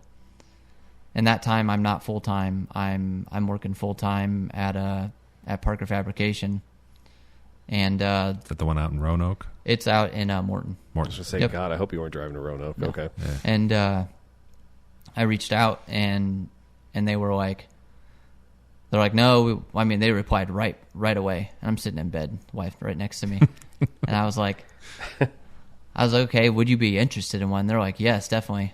But the SEMA, it's 2 weeks out, and we got to ship out next week. And I was like, okay, can I meet you tomorrow? So me and my brother went there, pitched the idea, brought like a couple like a 90 pie cut that I had, a small X pipe that I welded, just to kind of show the quality. Mm-hmm. And they were like, yeah, right then and there. I was out there for 3 hours. We brought a Bronco back.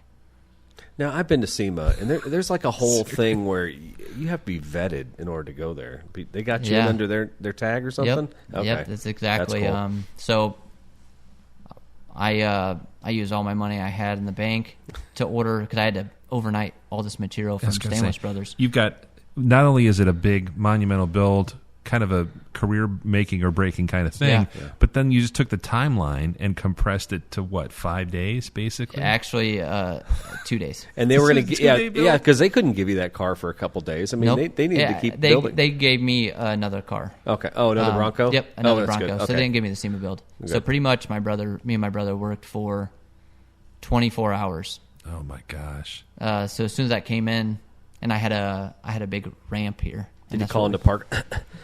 Yeah. I'm not going to make it It was into work actually today. a week. It was actually a weekend, so it was. My story's better. Yeah. They just calling it sick. It was actually a Friday when the material came in, so we worked all weekend. So you got a two-post lift in here. This wasn't here. This shop wasn't set up the way it was. It was not. You can see on the Instagram or TikTok the transformation, because I have before and after. Okay. And it is, and you'll see the Bronco on there. All right. That iconic So time. Yep. All that you were doing, the whole time you were doing that, you were also filming it.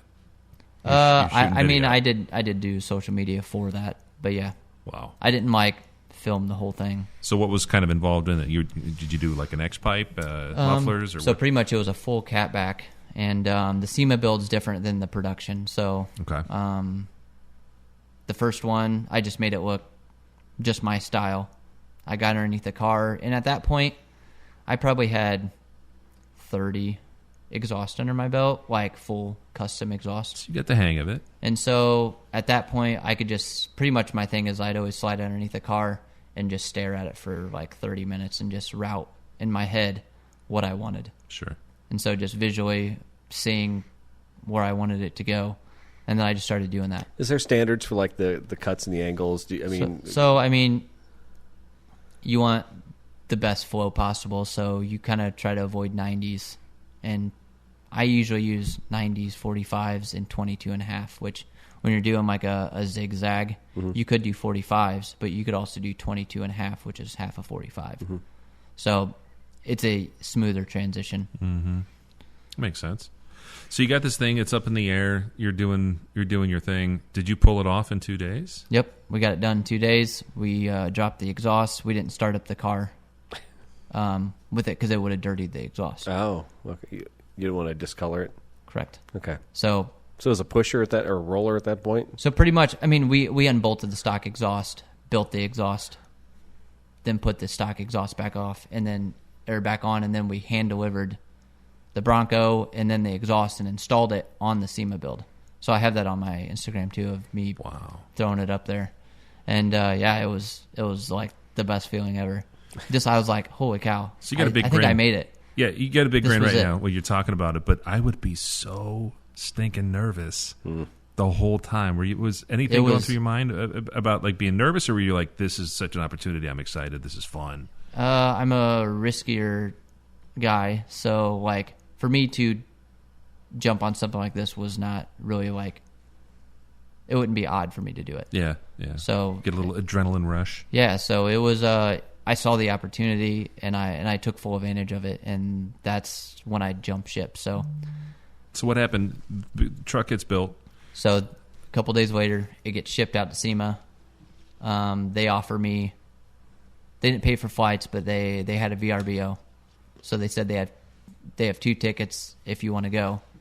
Yeah. So me and my wife flew out. Heck yes. Then stayed at the VRBO. I mean, got to explore SEMA, got to explore Vegas a little bit. Feet hurt after that, I'll tell you that. Yeah. And so, but the day before the flight, I walked in and told my boss I was quitting. I was like, this is it.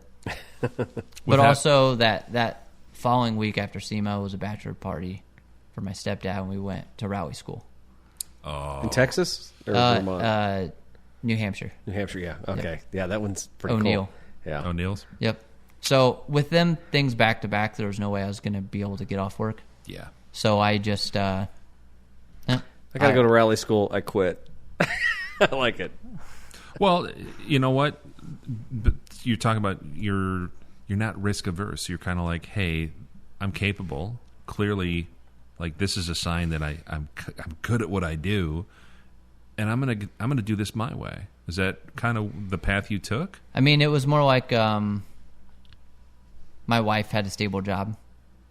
That She's helps. a nurse. She have health She had the insurance? insurance. Yeah, that always And helps. for me, yeah. that was actually, without her support, there was no way this would have happened.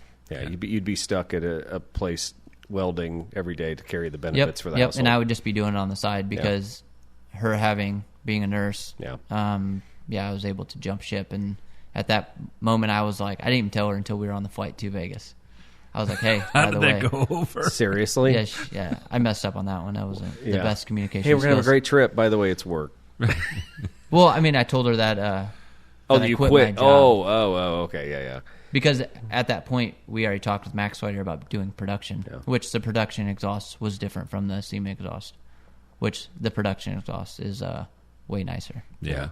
So did they put like a mirror underneath the truck and everything? So There was a mirror, but like you couldn't see it. It was just like, and it wasn't Brockett Built. It was Shade 12 at that time. Yeah. So yeah, but either way, it was a cool experience. And then from then, that's really what kind of kicked off. I mean, they ordered that first year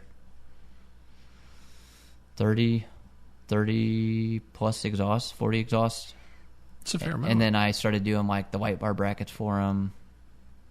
And so yeah, them are still, I still do them today. So you still have them in your catalog. Yep. People could order them up, or is it just specifically specifically for them? For so them. it's like it does have my logo on it on the exhaust, but they're white bar brackets I build, and it has their logo on it.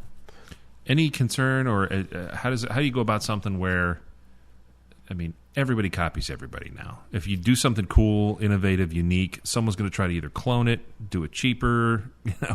Do you have to protect your stuff at all with like copyrights or trademarks or patents? I mean, I think people turn around products so fast. I mean, if I saw something online, I mean, the next day I could build it. Yeah. If it's within my realm. or the tools I have. So reverse engineer stuff. Yep. Yeah. So it's like I don't have any patents, and it's like people know it's extremely hard to compete with China. Yeah, oh yeah, I can imagine. I couldn't even imagine, So especially Thailand. anything automotive. Yep. You know, and it really is. So it's like, I think being face to face with somebody, they're like, oh, this guy's like values are good. Mm-hmm. He puts out a good product. I think just that quality says a lot. And then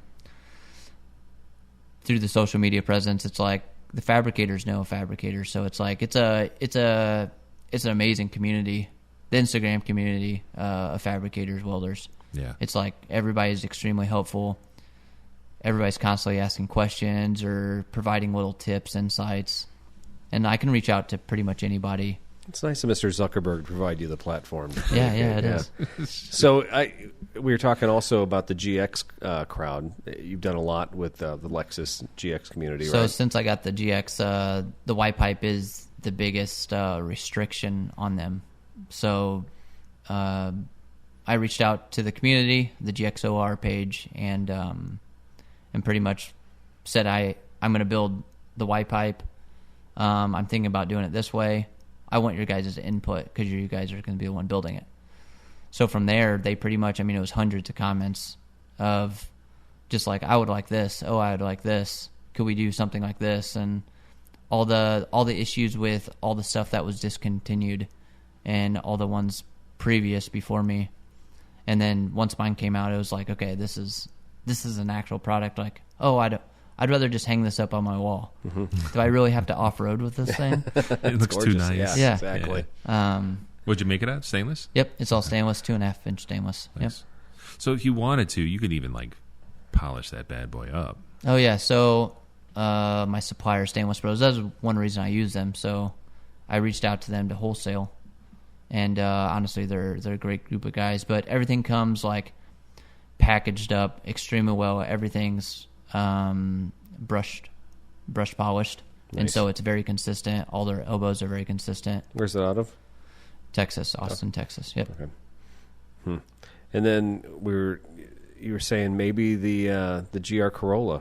You got some in the stuff works maybe is working. the GR Corolla. Yeah. That's the next platform I'll probably be going to when I get a chance. We've talked a little bit about that car in the last couple shows, and I've heard, I think I told you in the pre-show, just people out in public talking about can't wait to get their hands on or just got one. Yeah. Phenomenal platform. And you've actually said you've driven them. You've both had some seat time with them. Yeah. It's a heck of a car. Yeah, it's phenomenal. So if you're looking for a daily, something that goes above and beyond, it needs a little forced induction to get it on its way. That's something you might want to take a look at. If you want to have fun in a daily driver, that's definitely a great pick. You could take it to the track and have fun all summer with it, but then you got all-wheel drive, and you could be on the worst Bartonville windy road on a snow-covered day and probably still get to wherever you need to go. Yeah, right? exactly. Yeah. Well, and it fits that niche. It fits the niche for people who kind of wanted to get into that game, that Subaru and others have kind of had, but they're Toyota loyal. Yeah. Or they Especially, Toyota fanboy. See, and there's a lot. There's a lot out there. So, what kind of mods are you looking to make for that? I'll probably just do an exhaust for it, like a modular exhaust. So one system will have different resonators, different mufflers, or just have multiple options on different resonators, different mufflers, and it's all included with one system. So I love the idea of like a bolt-on or modify for race day type thing. Yeah. That's awesome. Because to be able to have like a dump or just to be able to V-band it on it's huge. It is really huge, and it's like the manufacturing process. That's another reason why I'm able to do what I do, because a lot of my stuff is hard for manufacturers to produce. It's not like it is a manufacturable part, but it's not an easy. So my stuff is also costs a little more, like it's different quality. But you're talking about the GR Corolla. I mean, that's not a big production volume car, so sometimes it's not even worth these guys to set up a tool and die to make. They're not going to sell 1 million of these things, right? Yeah, so it's like in that area, there's fabricators like myself, but are been doing this for a long time. It's like that's who they look for like certain cars. So they know they're going to have this platform, and so they're building it or buying their exhaust or their products from them. So most of the big companies like RK Titanium is huge in the titanium market, like Supras, BMWs, their new platforms, GR Corolla. So it's like to compete against guys that have hundreds of thousands of followers and like all their products look like, I mean, just top-notch quality that like I try to achieve. Yeah, it's like that's the pinnacle. Your eyes like, just like opened up like saucers. So if they're amazing you, they must be pretty amazing. Yeah. So there's a lot of phenomenal fabricators out there that put out good work, and that's what you got to compete with. So you rattled off a few, but other fabricators or kind of one-off guys that or gals that you respect, that you kind of follow. I know you're pretty active in a lot of different communities, it seems, but are there some folks out there that more people should be following that you look up to? Yeah, so I mean, there's a lot of, if you're looking for like instruction on welding, weld.com, Blue Demon Crew. Okay. They have a lot of content on instruction. And then for like strictly like welding, fabrication, like just, I guess, Instagram worthy photos, you call it, or videos. It's like there's plenty of guys out there. I mean, there's hundreds that are just like top notch that like, wow, I got to step up my game. Yeah. Constantly. But honestly, they're all down to earth, and they if you ask a question, they usually answer it. That's the nice part about it. It seems, I'm in my mid-40s, and I knew a couple folks that went into that path or went to Wyotech or some other trade school to kind of really hone in on a skill set they liked with regard to either paint and auto body or metal shaping or whatever it might be. But there wasn't that instant connection. You've already mentioned a few times where you just saw somebody's Instagram feed or followed somebody locally and then kind of you cross that bridge. Is that an easier connection to make with someone who's doing something similar or something cool, that wall doesn't exist anymore? I think with the younger crowd, it doesn't exist. Maybe with the older crowd. It's like, I get young guys all the time. It's like, actually, the other day I made a post on my story that some guy reached out and he was like, I love your work. He was like, you inspire me, this and that. And he was like, I've been following you for a long time. He was like, I just finally saved up for my first welder. I want to practice. I can't wait to get started practicing. Do you have any tips? Blah, blah, blah. And it's like, I always respond with like, anytime you have any questions, let me know. It's like, I've done a couple like private lessons on the side, like taught people that already knew how to weld, but like didn't know how to weld aluminum or stainless. Sure. Just kind of, if you already know how to weld, it's just like a little run through, like what settings. And so it's like I do private lessons here and there to people. It's cool. And it's like the instruction, teaching the youth of like this awesome trade is something I want to get into more. It would be easy though just to like hide out and say, this is my secret, this is where I do it, and I'm not going to share that knowledge, right? And there are guys that are like that, and it's like, for me, I've reached out to a couple guys about, hey, what fiber laser are you using to etch your titanium? And it's like, they're like, wouldn't you like to know? And I'm like, it's like a top secret. Wow, all right, well, I'll just go ask somebody else or Google it, I guess. Yeah. Because I like how you do yours. Yeah. And it's like, guys like that, it's like, they shouldn't be part of the community anyway. Well, and someone's admiring your work. Yeah. And some people, I guess, it's lost on them. They don't care. They're just in it for themselves and for what. Why even respond at that point? Be like, yeah, I'm busy. Go away, kid. Right? Yeah. Or just not respond. Yeah. Leave unread. What was the first welder you had? First welder. So first one that I owned was a Miller Synchro Wave. It was a multi-process, so it could like stick, TIG, and like a MIG spool gun. Okay. And I had that up until October, and then I bought my new Fronius. So that's kind of what you're using now. You like? Yep. So it's water cooled, so the torch never gets hot. I mostly do the TIG process, so TIG welding. Okay. Yep. So things like what is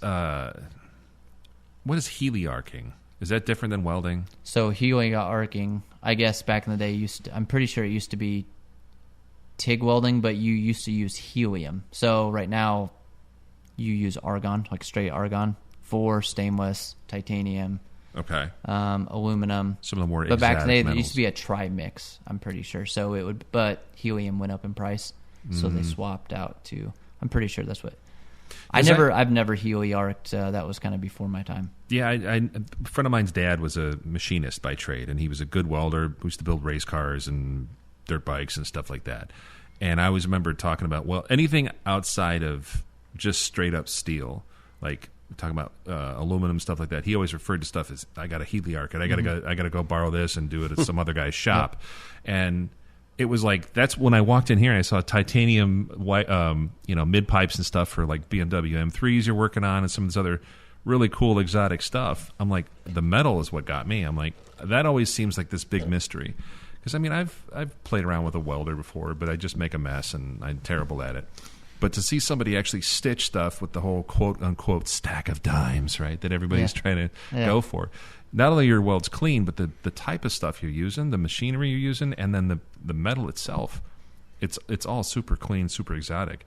If you were to give some advice to somebody who was kind of into maybe what you're into or wants to get more into that, what advice would you give them as far as to kind of get outside their comfort zone and start messing with some of this more quote exotic stuff? So if you have the want to do it, it's like, just go do it. Like there's nothing holding you back, and if you don't have access to a welder, save up and purchase a Harbor Freight one. Like Harbor Freight welders are honestly just as good as the. You spend $1,000 or so. I mean, you don't even have to spend $1,000. Like if you're looking just to MIG weld, flux core, you can go buy the real cheap Harbor Freight welders for like $200, or get the Vulcan or Titanium series. I think anywhere from $500 to $1,000, and it's like you can do a lot with them. Like the $1,000 ones, it's like you can TIG with them, you can MIG with them. They're multi-process, so it's like you watch YouTube videos and just learn, and it's all about settings and just doing it. What kind of infrastructure do you have to have out in a shop like this?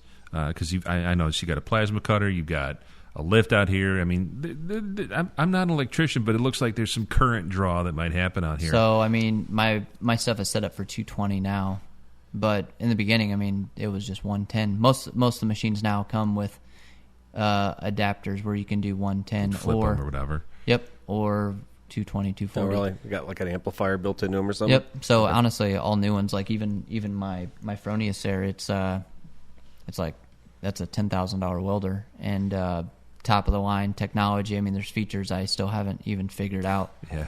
But it's a welder that I can tinker with. Chat GPT built in. Yeah. Yeah, it has Chat GPT. It's enabled. But just go after it and start, and like there's plenty of opportunity. I mean, like Musk said, you can. Oh well, we don't quote him. I mean, we make fun of him on the show. Oh, do you? Yeah. I quote him every day. You don't need an education. You just need to go. Yeah. You have all the information you need online, and really that's the truth. Yeah. Through social media, through YouTube, it's like there's how tos on how to wipe your butt. Yeah. Like the proper way. Like. Yep. Are you Googling that right now? I got a bidet, so I don't have to anymore. Oh, it's great living in modern times, isn't it? Yeah, It's like corn cobs and Sears Roebuck catalogs anymore. All right, we could talk for hours, honestly, and I love repeat guests, so I wouldn't mind be averse to bringing you back on later, next project work on or something like that. Should have like some sort of reality show competition. You could have a welding contest, and you could judge. There you go. Yeah, because History Channel's doesn't have anything like that, right? No, I can't believe you haven't signed up for some contest like that. Has there ever been a show or anything? I mean, I talked to Dorian about the knife maker about going. I was like, what's the requirements to go on Forge and Fire? Yeah. It's like I'll just go underneath your wing and we'll do this. Mm-hmm. And honestly, there's not a whole lot of requirements. No, turns out TV he's like, I didn't even know how to weld. He's like, I barely knew. It's like, what? It worked out okay for him. Oh, I mean, he did really good. So yeah. I will say, as we wrap up this interview section, you've got to get on the socials and check out all Marcus's stuff. Incredible. The Instagram feed. I'm not on TikTok like Daryl, so I'm sure Daryl's already saw the TikTok stuff. But just from what I know of Instagram, Instagram's primary, and then I just flood Facebook and TikTok with overflow stuff. So yeah, and I love the fact that you actually use it as a tool for retailing and everything like that. That's awesome. You know, some people are like, oh, what are you doing? Just Facebook all day, but I'm making money over here. That's what I'm doing. So good for you. That's where the eyes are. That's where the audience is. Yeah. So, now, when we make the money, Daryl, what do we like to do? We like to take our money and go shopping. Yeah. You know, much like my wife likes to go through the beautiful local boutiques in Peoria Heights and go buy, like, you know, handbags and shoes and whatnot. You and I and our ilk like to go online. I think Marcus is part of that ilk. I think we've all been guilty of staying up and searching for cars and trucks for sale. just a little bit. Yeah. Till the wee hours of the night. And we call this segment Cars of the Week. And it's WEAK because, well, we're not really strong enough to pull the trigger and actually buy them. This is one of those hypothetical things with our virtual wallet. If I had all the money in the world, I might buy this. And, you know, I'm just looking here at the most green gold 70s pick that my associate over here. I think you inspired this pick, so I appreciate that. My goodness, if you had all the money in the world, this is what you would pick? Go ahead. Yeah, all right. So I'm gonna do the entry tonight into Cars of the Week. If anybody who follows the show knows that my first car was my grandmother's Plymouth Ferrari. It was a 1978. It was what we called a cinnamon color, but it was basically a light metallic brown. Had a nice bench seat across the front. Didn't have a Landau top, just had the pure metal top, but had those UFO hubcaps on it that would fly off on every country road in Livingston County. Well, what do you know? Bring a Trailer had a 1979 in that same cinnamon color, we called it. Now, my grandma's been painted on every corner, so I don't think her colors quite match from door to door. She never explained how she got in all those accents, got the car repainted. No, mysteriously enough. I wonder how that happened. Anyway, a 1979 Plymouth Ferrari has been sitting at a dealership in Connecticut, I think literally since 1979. Since it was new. The car shows 2,400 miles, and it's still being offered by the selling dealer with a manufacturer literature, the receipts, and a clean South Carolina title. This car, I watched on Bring a Trailer. I thought, oh, you know what? What can it bring? $5,000? $6,000, you ask? No, this thing... As the days went on, it went for $30,000. You're kidding me. I am not kidding at all. I mean, it's a Plymouth Ferrari, folks. It's got the slant six. It was a good squad car for a police drama, but it was never something you wanted to look at, and have in your garage. And, no. And even as I was waxing mine just to make sure it wasn't going to rust out, I never thought, this car would be worth $30,000 someday. Oh, my God. Paid $30K for that. I can't believe it. I don't even understand that number. What were they new? Probably $3,500? Maybe. I paid $500 for that car in 1985, 86. Yeah. And I thought that was a lot of money back then. I mean, the car was probably worth $2,000 or $3,000, but you got the family discount? Yeah, I did. Yeah. And man, I tell you what, it held up really good. As a 16-year-old driving like a crazy man, that slant six was screaming for mercy at 108 miles an hour on Route 66. I made a 24-minute run from Fairbury to Normal one time. And did it have a rev limiter, or did it just make a racket that scared you? No, you could hold the pedal all the way to the ground, and it just literally could not get over like 105. It was just like sitting right there. Maybe if I would have aired the tires up more. I look back and I think about how stupid we were driving that car, those kind of speeds. Yeah. I don't even know what the tires look like. Yeah, we didn't. I don't think I looked at tires until I was probably 21 years old. I'm like, oh yeah, I probably should. It was after probably sliding into something. Yeah. Now, to be fair, as Cars of the Week go, this is actually a pretty anemic pick for me. But it hit so close to the heartstrings, I had to pick it. I still think my Ferrari pick on the last episode was better. But, it's up there. But I'm going to run with this one. So I'm proud of you. That's my pick. 1979 Volare. I'm proud of you. $30,000. You actually picked a domestic. So thank you. And then you followed the theme of the show, which it was unbeknownst. Yeah, we did the crisscross. Serendipity here. We flipped this. Since I was a kid, I always liked the Lexus, the LS series car. The SC 400s are nice. The coupes are nice. But when this thing came out, when I was younger, I was into big luxury cars, and I still kind of am, although I don't really have one. So I want to, at some point in my life, I want a first-gen LS400. I loved that design. I loved the style. When they came out, I thought they were just very unique, and I loved the paint on those things. I think they did a really good job on like early base coat, clear coat with like that pearl, that kind of like pearl tinted clear on them, whatever. Yep. They are just beautiful cars. So I actually, every once in a while, we'll go through them. And this was the bigger one, right? This is when they grew up just a little bit. Yeah, they're actually a pretty good-sized car. I found a 94 LS400 on Bring It Trailer, and same thing. This one is listed as an anniversary edition. I don't know how you get an anniversary out of 4 years old, but supposedly one of 1800 built, finished in midnight indigo pearl and gray leather. It's got the 4-liter V8, which is not the 1UZ. I forget what. It's 1UZ. 1UZ? Is that what it is? The non-VVTi. Rocket motor. I've seen these things with 500,000 miles on them, And 1,000 horse. yeah, like no problem whatsoever. And this one has the lovely Nakamichi premium sound system, which in its day was with the CD changer. pretty slick. So this apparently car is original. It's a California car, so no rust. 87,000 miles, and it is offered at no reserve right now. I think it just closed. So let me just. Yeah, I just looked at the sale price. What is okay. Compared to the Ferrari? What do you think? Well, yesterday when I looked at it at midnight, it was like 10,000 and change. So it's probably $35,000 based on the Ferrari's value, right? I'm going to guess mid-20s. So let's click into this. I think you would have been a buyer. Was it that much? $15,000 would have taken you all the way, Daryl. What could you buy right now on the used market for $15,000? That's as not well a '79 Ferrari. So nearly twice that. I don't know. Well, Well, yours. I'll take two Lexus. I owned one. Did you? You had an LS? What's? Did you ever have an SC? I did not go the SC route. I thought about it. Those are cool too, but there's something about these where you pull up and. Yeah, I like the big luxurious car too. I mean, if I want SC, it would be the SC400. These had exhaust problems for days. This. Did they? Yeah, the cat converters always went bad on these things. And it has 4 mufflers. Yeah. Just so you don't hear anything in the car. Yep, that car has 4 mufflers. Now, delete. Did it have the 20 taillights? That was the one thing. Those early Lexuses had like 20 bulbs. It was beautiful. All the lights are like, that's amazing. But then they'd start to go out, 2 years later, and it's. Well, there's also that same kind of. Remember, like, was it the Mercuries? They had the big spaceship all lit up in the front. They had like 12 headlights or parking lights. A couple of them out here or there. Yeah, they just all burn out. You're like, nobody's changing that.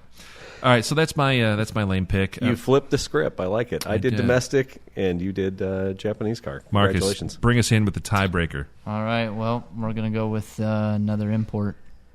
Excellent. Got the 1985 Toyota pickup, SR5, 4-wheel drive, and 5-speed manual. Good pick. Nicely optioned. So honestly, I definitely want one of these. This is the Marty McFly truck. It is. But it's white. Yeah, thank goodness for that. It even has that's the best decals for these. Yeah, those like silhouettes or whatever.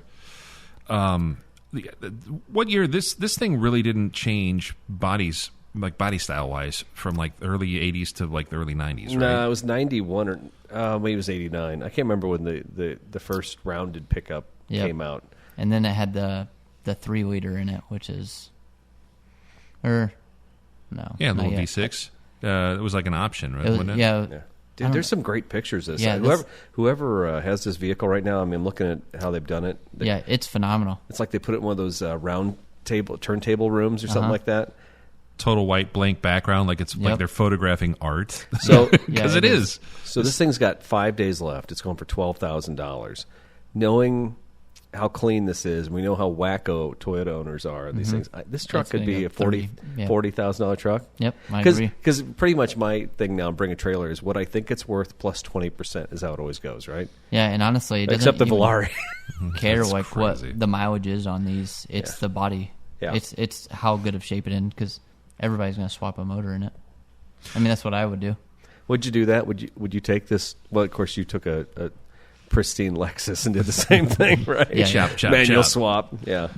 I actually just want to put the 1GR in something so bad. What's your feeling about dropping a Chevy crate motor in the Toyota? Okay, good. I wouldn't He's do it. nodding. You can't nod. I'm not an now. LS guy. All right. I thought he was. I'm Gonna a ask us to 1UZ leave. guy. Okay, all right. I've seen some 1EZ swaps out there on YouTube, and there's part of me that if I wasn't a huge domestic old car nut, I would be looking for some way to shoehorn that into something small and ridiculous, because I think that's an amazing power plant, and it's completely underutilized. It definitely is. I mean, even if I wanted to buy another brand besides Toyota, I physically can't. I tried. That's where I'm at. Like, when I was going to buy the GX, I went from the Tundra to what am I going to buy? And I'm like, there's so many options, and I'm like, well, what am I supposed to do? It's like everything's so expensive, Toyota, and it's like, well, the GXs are nice. I've already owned 2 of them before this, and I'm like, well, let's find a pristine one, and that's what I did. You found a nice low mileage example. Yep.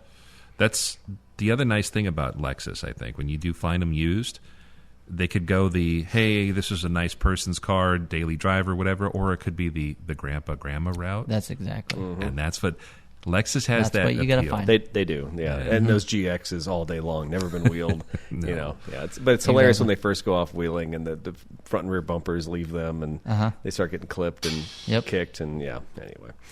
All right, so kids, we are deep into this thing. I think at this point we probably we need to shut her down. But I tell you what, I did not expect a complete Toyota apologist show here. No, this is casual listeners of the show are probably like, he's a plant, he's a shill. Nah. He knew he was going to be a Toyota guy when they started the show. We had no idea whatsoever. And then when I looked at Cars of the Week, I peeked ahead and I saw this truck. I'm like, oh, this is going to be good. I like this. Yeah. So, Marcus, thank you for your hospitality. Yeah, thank you very much for having me. This is phenomenal. Now that I know everything that you're about, I'm probably going to bug you a lot about all things automotive related. And we do have it's January, but we're already starting to plot out the year, and there's some really cool events going on locally. We're already talking about things like the ICC Power Day. We're talking about the meet at the marina and some of the other well, not marina, but whatever. In the Louisville Slugger thing for Detail Peoria. Yeah. So definitely so you'll be around. Marcus is involved with all that. Sponsoring events. I sponsor the Cars and Coffee. Yeah. I try to sponsor every car event in the area. Like even this past year, it's like I sponsored Corvette, like St. Jude Corvette runs. Nice. I try to put my money in. I won't go that far. Well, I'm not a big domestic guy, but Corvettes are. I mean, hey, you're selling exhaust work, so I'm selling Toyotas, so I get where you're coming from. Yeah. And if you've been on the fence too, a lot of people have reached out and just been like, "Hey, I hear this Peoria Cars and Coffee is huge." It is. It's in a different venue. It's actually grown. It's actually kind of evolved a little bit. Definitely worth coming down if you're anywhere in the tri-state area. No, it's worth stopping by. Definitely. It's as much fun as it's always been. So don't let the haters persuade you otherwise. Exactly. Right. That's great. Marcus, thanks again. Thank you. Where can people find you? At Brockett Built on Instagram, Facebook, TikTok, YouTube. Brockett with 2 T's. And you can find Daryl on the TikTok at Throwin Wrenches. That's right. And you can find Eric on TikTok at... Oh, I don't know. Show's over. Oh, man. He's on TikTok. He just won't admit it. Planet Stall. You don't want my TikTok. Step it's one. Terrible. First step is admitting you have the problem. All right. See you later, everybody. My ears hurt. Yeah, mine too. That was a long show, kids. That was almost 2 hours. Yeah, sorry. I thought, that was only 2 hours? Yeah. Yeah. Felt like a half hour. This is fun. Oh, no, it was great. It was great. It's 9 o'clock. 9:22. Oh, my God. Yeah, I was. Holy cow. I was going to be like. That goes by really fast. Yeah, it does. Yeah. I mean, I was like, we could talk a lot longer, but that's not going to help. And I felt like I barely even got into it. Yeah, right? I know, right? Right? That's what I was thinking, too.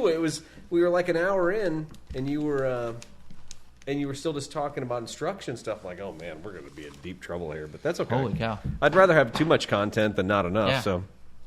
Well, I'm trying to think, we've had people come back, too. Part 2.